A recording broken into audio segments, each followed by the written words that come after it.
ضيوفنا الأعزاء، ننتقل وإياكم إلى أحد فقرات حفلنا، وهي عبارة عن عدة قصائد شعرية منبرية يلقيها مجموعة من الشعراء المبدعين مما أمتعونا سابقا بجزيل القصيد وجميل الأبيات، وسيواصلون هذا المساء عرض إبداعاتهم الشعرية من خلال هذا الحفل الكريم.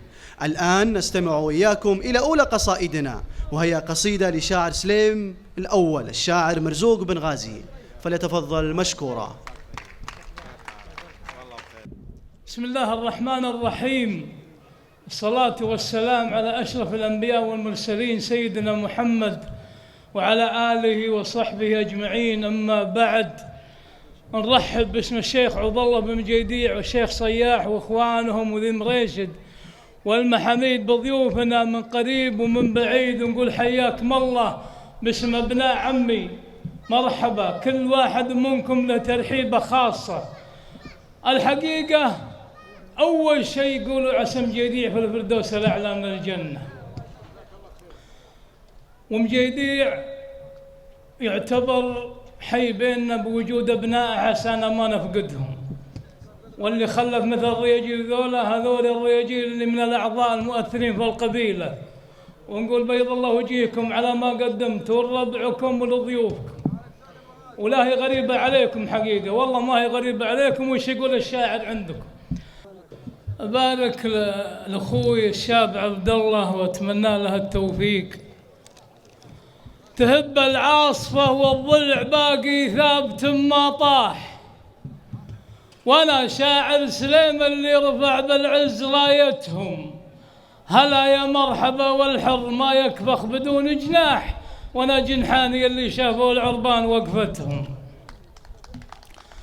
تهب العاصفة والضلع يبقى ثابت ما طاح، وانا شاعر سليم اللي رفع بالعز رايتهم.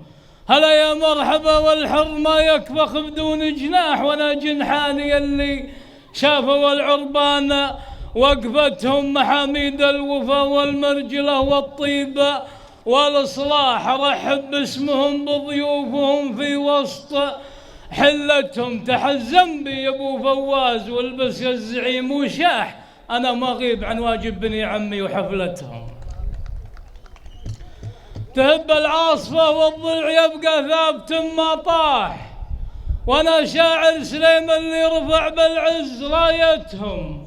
هلا يا مرحبا والحر ما يكفخ بدون جناح، وانا جنحاني اللي شافوا العربان وقفتهم. محاميد الوفا والمرجلة والطيب والأصلاح رحب باسمهم بضيوفهم في وسط حلتهم. تحزم بي يا ابو فواز والبس يا الزعيم وشاح، انا ما اغيب عن واجب بني عمي وحفلتهم. ذوي مريشد يقودون الجموع وزندهم قداح، يحسبون الرجال حسابهم من قوة هيبتهم. ذوي مريشد اللي انادى المنادي ولا اللزوم وصاح، يلبون الندى وتزلزل الاخصام قوتهم. ذوي مريشد رجال انسدهم بين العرب، ما باح عن علوم الردى والعيب مرفوعة مكانتهم. ذوي مريشد يقودون الجموع وزندهم قداح، يحسبون الرجال حسابهم من قوة هيبتهم. ذوي مريشد اللي انادى المنادي للزوم وصاح، يلبون الندى وتزلزل الاخصام قوتهم. ذوي مريشد رجال انسدهم بين العرب، ما باح عن علوم الردى والعيب مرفوعة مكانتهم.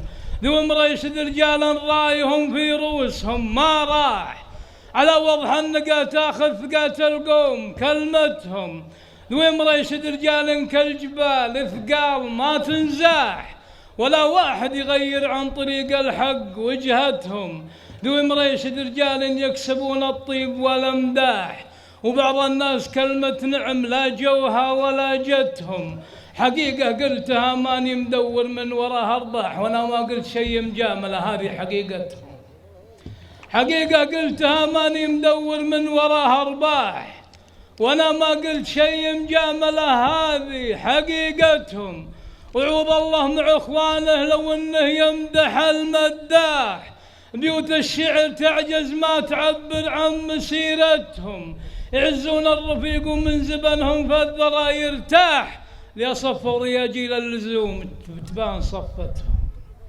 وعور الله مع اخوانه لو انه يمدح المداح، بيوت الشعر تعجز ما تعبر عن مسيرتهم، يعزون الرفيق ومن زبنهم فالذرى يرتاح، ليصفوا رياجيل اللزوم تبان صفتهم.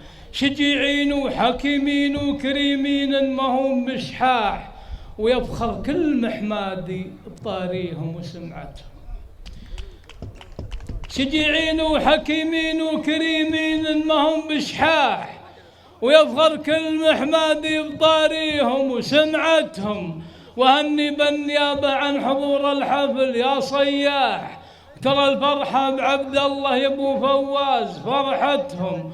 وصلوا عد ما دنت الرعود وعد برق لاح على المرسول للعالم يعلمهم شريعتهم.